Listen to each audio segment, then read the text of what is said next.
Hello everyone and welcome to my channel. I've got another one in the quest log for you, and the Mad Lads went and did it. They've announced the next set for Flesh and Blood. Not only did they announce the next set, but they gave us a ton of spoilers, trailers. Man, they really are outdoing themselves a little bit on this one, because I remember last time it was just some leaks, but they're like, nah, let's just get ahead of all of these leaks and just get out in front of it. I'm really fascinated by this trailer. Kind of watching it, there's a few things I want to break down, a little bit of details. Maybe there's some insider stuff happening that I'm seeing and noticing. There's some lore stuff. There's also some speculation that I have about a past set, Dynasty, and how it's fulfilling its promises today, and we're seeing it here in this trailer. As always, don't forget to like, comment, and subscribe. It helps the growth of this channel a lot. My goal is to reach at least 250 subscribers by the end of July, and I think we can do it. If you enjoy these videos or you just like Flesh and Blood content in general, subscribe to the channel, comment down below what kind of videos you want to see in the future. I've got a couple in the pipeline that I think are really fun and you might enjoy. Without further ado, let's dig into this trailer.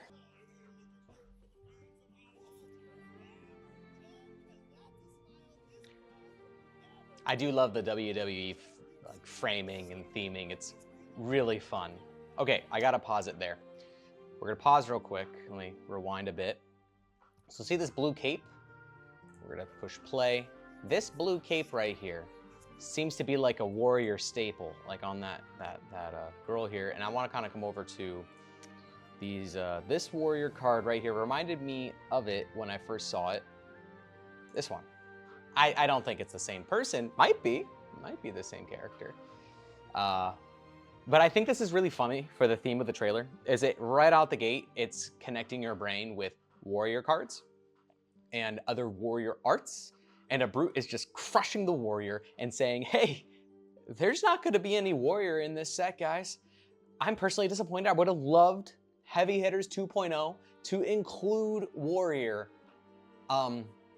Heavy Hitters 1, Guardian got a little bit overshadowed in favor of Brute and Warrior when Kiseki and Kayo. Makes total sense with Kiseki winning the entire thing that, hey, bye-bye Warrior, let's go ahead and bring in more Brute and Guardian. But I am interested in a alternate universe where we got the Warrior instead of the Brutes. But hey, Brutes need support, I get it. That's totally fine, totally fine. You guys can have your day in the sun too. All right, let's get back to the trailer. Just had to point that out. I think that's a really interesting tidbit.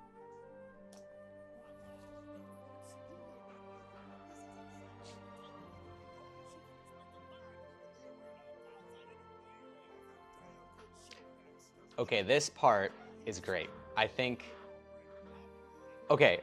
First off, we're gonna look at the hero text here in a second, but I think it is amazing and hilarious that last year in Heavy Hitters, we all thought Kayo was gonna LL, that he was gonna speed run the LL system and just be completely gone from the meta. And then, you know, MST came out and slowed him down and he stopped winning events and such. But I wonder if LSS looked at that and thought, oh man, we just came out with this Kayo Armory deck. We need to come out with a new Kayo, and immediately started designing this hero. Brian Gottlieb, if you're watching, I want this information. I want to know like what happened behind the scenes here. And hey, full credit to them because they've already told us that they're doing this with Aurora. I'm very interested to see or to hear about developer notes about this and if they mention that. So good on them for immediately developing a new Kayo. All right, so what's cool is that this Kayo still has the same thing. You start the game with one weapon zone, same as always. Instant pay for and tap target attack action card you control has 6 base power. This is a very interesting deck building challenge here. Forget the boo part. Forget the vigor token, which is also cool because now we have a brute that makes vigor tokens instead of might tokens. There's a whole slew of generic cards now that go really well with this that I think, you know, are going to increase the value. This feels like a blue base hero. You could run blue attacks, generic attacks, brute attacks, whatever, and at the cost of 4, you can turn them into base 6. Pretty cool. Works really well with Vipox. Tell me in the comments below what other cards work really well with this, because I haven't had a chance to kind of peruse through everything. Biopox is just the most popular one that came up that I've been seeing in my X feeds. Let me know down below, what kind of builds are you thinking of running with the new Kayo underhanded cheat? Now, what's interesting to notice is that they're making him a talented hero right here at the bottom. See, he's reviled. And this is, we haven't had a non-talented set since Heavy Hitters. Yeah, every set has had a talent and or like additional class, like Pirate's a class, not a talent. Makes me wonder if they're figuring out how to use talents in a way that isn't broken, especially because these talents are brand new, like Reviled. We're gonna see later, there's a revered talent. I like this design space where they're saying we recognize that talents are powerful and fun, but we're gonna keep coming out with a whole bunch of talents. So it feels like Fab 2.0, or 2.5 if you would, is laying the foundation for Fab 3.0, where we're gonna have all of these different talents, you know, between Chaos, Reviled, Revered, Draconic, list goes on, right? Lightning, Ice, Earth. But this laying a foundation so that future sets will be able to build on all of these talents. So I just wonder how many talents they're gonna get to. Like, are we gonna have one talent per class? Is it gonna be like even match? I don't know. I mean, that's just my thoughts. Let's get back to it. What are we doing here?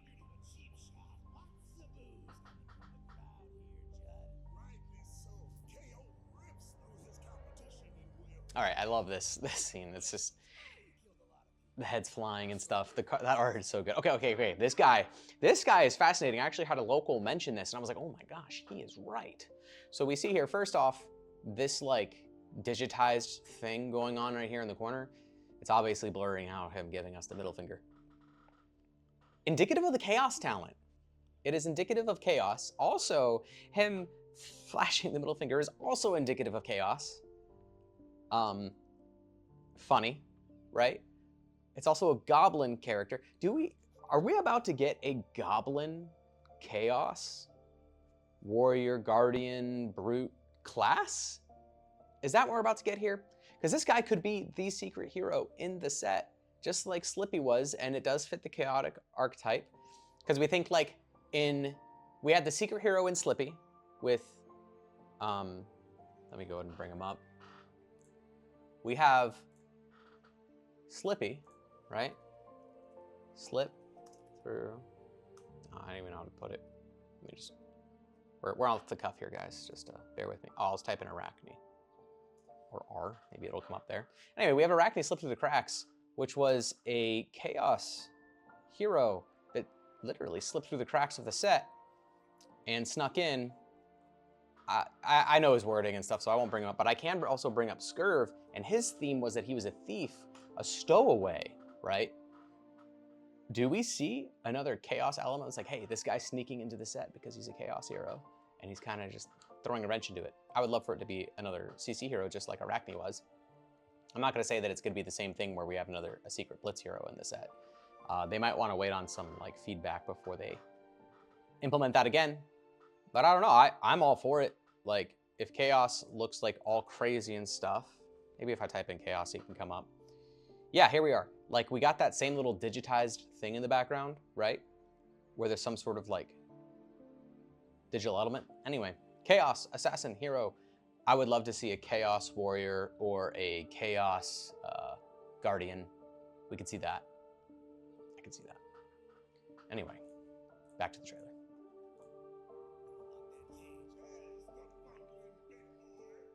All right, this is the fun part. The design for this hero is so much fun. We're already seeing all the memes. He's getting so popular. People are loving him.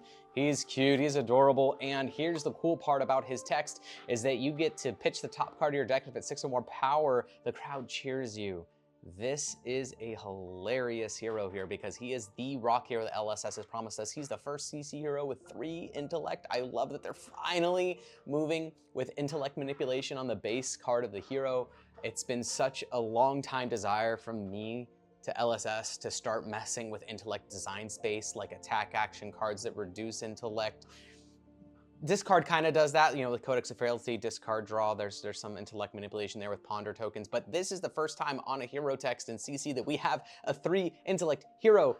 And not only is Tuffnut Bumbling Hulkster the first 3 intellect hero, he is also fulfilling another promise from Dynasty, where I'm going to talk a little bit about Dynasty in the set and how really cool that set truly is. I think it's such an underwhelming set. Not underwhelming, sorry. Underappreciated set. So I already had it brought up here, but we're going to come all the way up. Rock, man, this set has so many promises to it for 2 whole years. It's like been the entirety of my investment strategy into this game. Like, what heroes, what cards, what do I invest into to not only sell cards and make money, but also so that I have of my own personal collection without needing to pay an arm and a leg for them. Rock is one of those promises. This card has been completely useless and people have been trying to work around it and work with it. It was so useless that you had to think, wait, no, this is most certainly a promise for the future, not a card to be used right now in any existing brute. It just couldn't make it work. But now we have this brute hero that can block 9, pitch the top card of his deck, and just swing for 7. It is brilliant. It's so fun. And it's like, you could say it's a brain dead deck, but that's the point. Tuffnut's theme is that he's brain dead. He has 3 intellect. He is such a fun hero. I love the design space. I'm not personally a brute player. I don't think I've ever played brute once in Armory that was not a limited experience, but man, does he make me consider just loading up my deck with 60 blues and then just swinging rock for 7, and just say, what can you do about this? So he's a fulfilled promise. I love it. And I kind of want to dive into some other of these fulfilled promises here, right?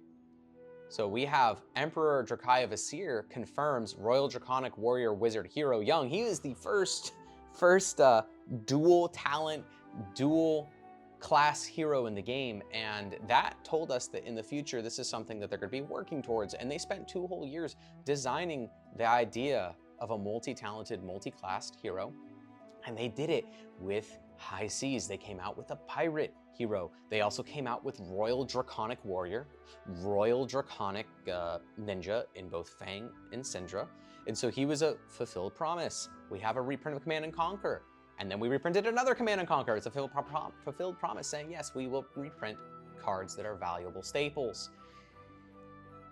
Unfulfilled promises so far are Ashes, specialty Ashes. Come on, LSS, what are you doing? We haven't seen a new Ash in an expansion slot for a while. We all know that we're gonna get a Dromai Armory deck that's gonna have Kyloria Ash, Yenderai Ash, and maybe a legendary Dragon Ash. That's coming soon. I have another video for that. You should check it out. Maybe I'll throw it up in the corner here. Speculation on what she's gonna be like. But this is an unfulfilled promise. Although it had its uses when they did come out, I do think every expansion slot after is just like, hey, it's okay. Dromai's coming back. We'll slide down here. This is an unfulfilled promise, right? A Guardian equipment that is shield focused. I think maybe this next hero coming up, and we'll come back to the shield in a second here, will fulfill this promise. But I slide through, like, look, we had the ninja, the tiger focused ninja. It was like, okay. 2 years later, they come out with MST. Oh, wow, wait, did this set come out 3 years ago? I don't know. It came out in 2022. I can't remember if it was, I think it was December 2022. Yeah, it was December 2022 because it came out before Outsiders. Yeah, so late 2022, we have this promise about tigers coming in. So like a year and a half later, we get Tiger Ninja. Cool, awesome. And then we have Quicksilver Dagger. 2 years later, we get the fulfillment of a Dagger Warrior. Quicksilver Dagger also gave us like a really good idea of how to build like a Kasai. Because I remember there was a Dorinthia build floating around that was like Quicksilver Dagger Dorinthia with Hatchet, or like, no, it was Sword into Dagger. And we just kind of took that build and just translated it right over to Kasai, and it fit perfectly. But you can't run Quicksilver in Kasai because she cares about swords.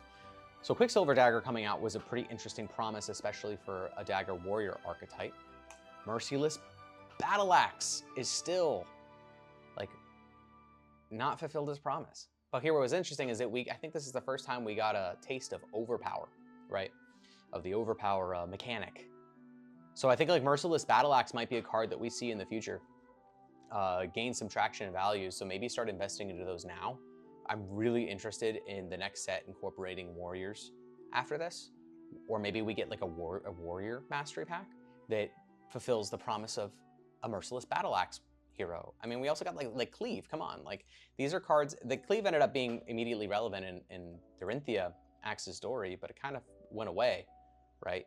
And we just let down, look, like Construct Nitro Mechanoid with Max, and I can just keep on going on through all of these cards and say, look at all of these fulfilled promises. Like, we got a brand new class in Arachne, and then we got Aim Counter Matters Rangers. We got an entire set in Outsiders that brought up aim counters. And then we have, this is an interesting one we haven't gotten yet, and I don't know if they'll ever get to it, but it kind of like an OTK variant or non-attack action heavy Runeblade and Annals of Sutcliffe. And then we have like Cryptic Crossing that cares about pitching non-attack and attack action cards. Looming Doom is very much like a don't ever attack Runeblade thing, or is all non-attack actions. I don't know how much they're actually gonna fulfill this promise, maybe in the future. We had the Surge and Aethertide, Empathy. You get the point, guys. Like, I would love, like, just keep on going through all of this. Angels, we see the early development. We get the ward mechanic.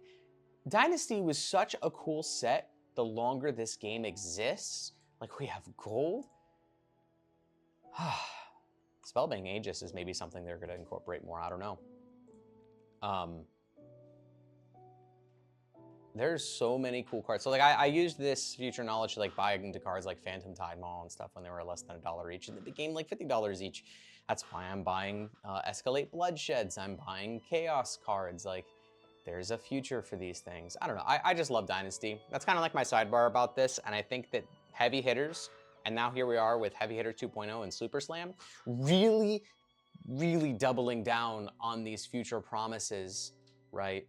Really doubling down on these new mechanics like Gold and Crown of Dominion. Loved Dynasty. I think it's such an underrated set that is only getting better with time. Anyway, let's get back to the trailer.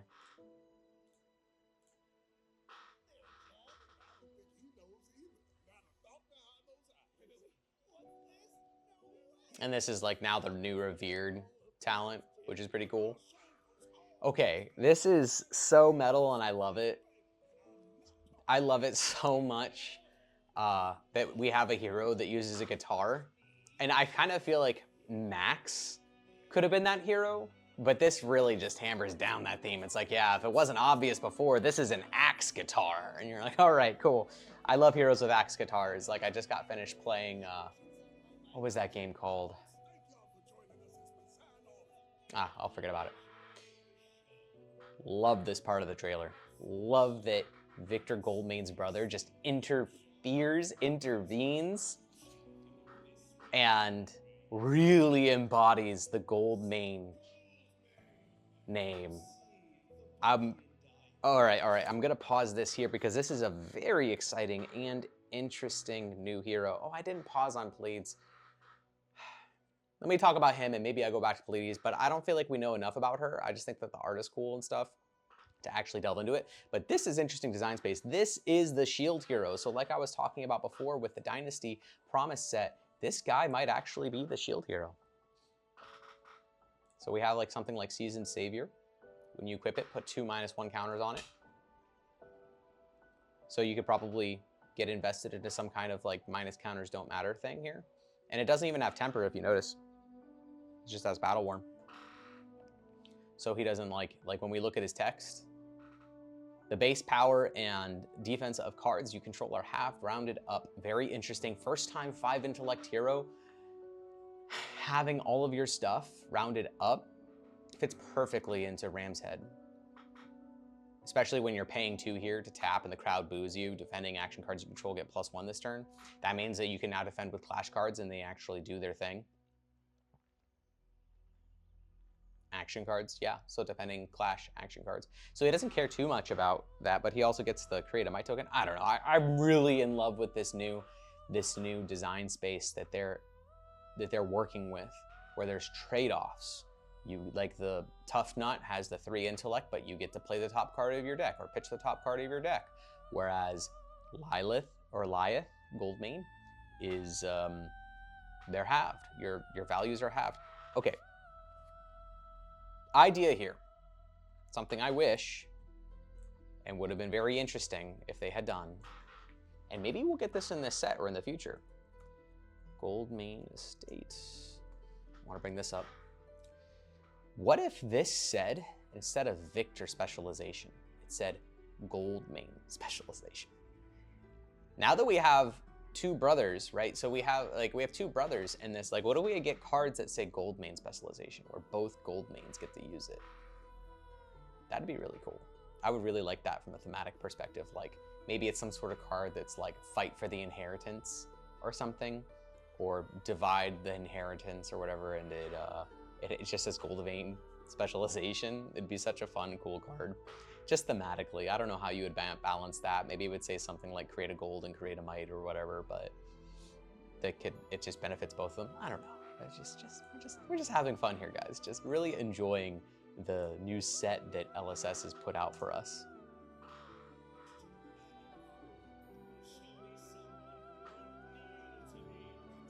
That art is so good. This just goes so hard, man. Like,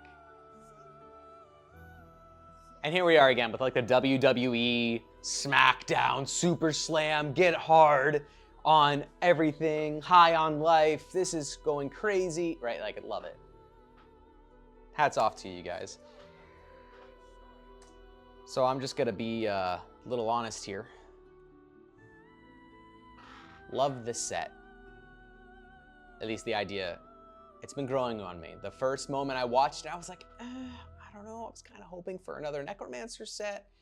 Because, you know, I would love to play with Necromancer a bit more. But you know what? This set is really growing on me from a deck building perspective, from an art perspective, from a theme perspective. I can't wait to see what kind of other cards we get. Oh yeah, that's right. We did get some spoilers here for the set. Is it up on Fabry? Okay, so there we get a new mechanic in this set with the crowd cheers and the crowd boos. So, I don't know, so far it just looks like additional costs and stuff. You've been cheered this turn, this costs 3 less to play. Okay, cool, right?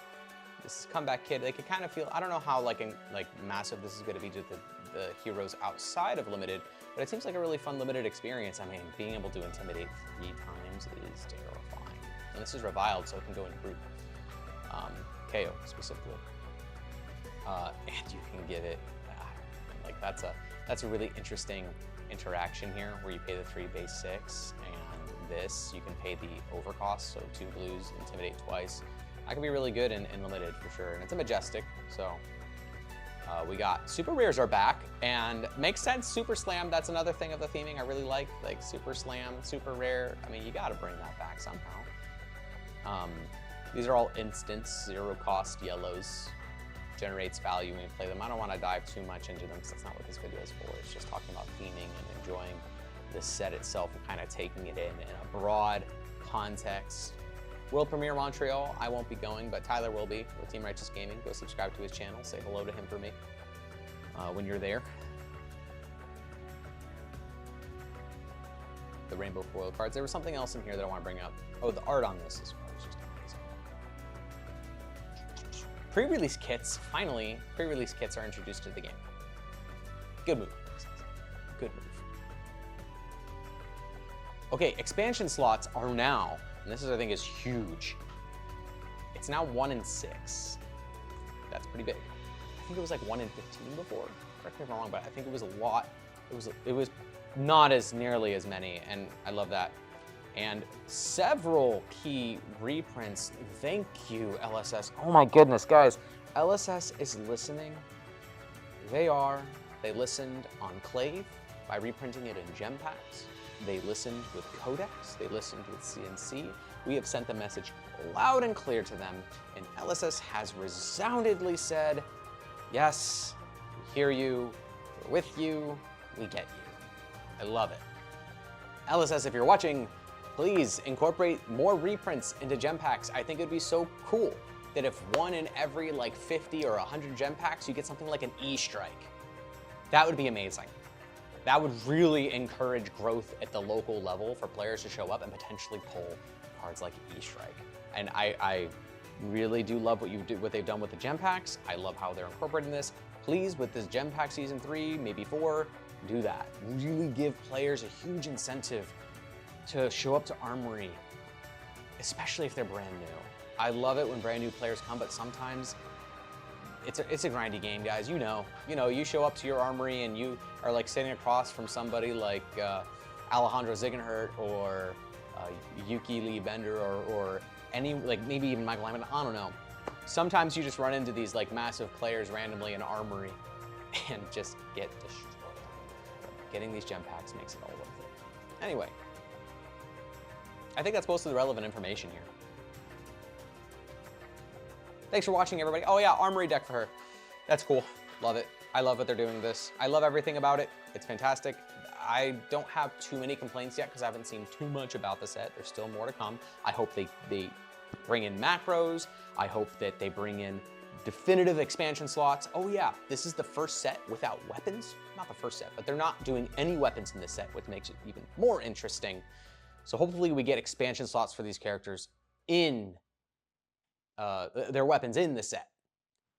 Love the Armory deck for the new hero. Great choice on the hero, by the way. Fantastic. Let's keep this like train rolling with this.